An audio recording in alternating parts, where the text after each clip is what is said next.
আফ্রিকার সবচেয়ে জমকালো অ্যাওয়ার্ড শোতে এবার নজর কাড়লেন এক তারকা, কিন্তু পোশাকের কারণে শুরু হয়েছে তুমুল বিতর্ক। নাইজেরিয়ার লাগোসে অনুষ্ঠিত হয়েছে Africa magic viewers choice awards AMVCA। সেখানে রিয়েলিটি টিভি তারকা মার্সি আটাং হাজির হন এমন এক গাউনে, যা তৈরি করা হয়েছিল 500টিরও বেশি আসল পাউরুটি দিয়ে। পোশাকটি এতটাই বড় ছিল যে সেটি সামলাতে তার সঙ্গে ছিলেন কয়েকজন সহকারী, এমনকি পরিচারিকাদের হাতেও ছিল রুটির থালা। সোশ্যাল মিডিয়ায় কেউ বলছেন এটাই সবচেয়ে ইউনিক মার্কেটিং, আবার কেউ প্রশ্ন তুলেছেন এত খাবার নষ্ট করা কি ঠিক।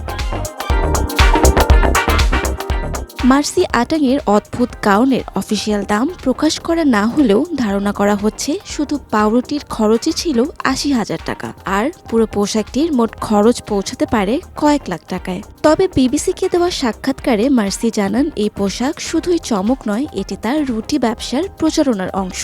বিতর্ক থাকলেও AMVCA এর এই আয়োজন আবার দেখিয়ে দিল আফ্রিকার ফ্যাশন দুনিয়া কতটা সাহসী, সৃজনশীল আর ব্যতিক্রমী। আপনার কাছে এটা ফ্যাশন নাকি অপচয়? কমেন্ট করুন। Ananya Sukra, desk report, hello Bangladesh.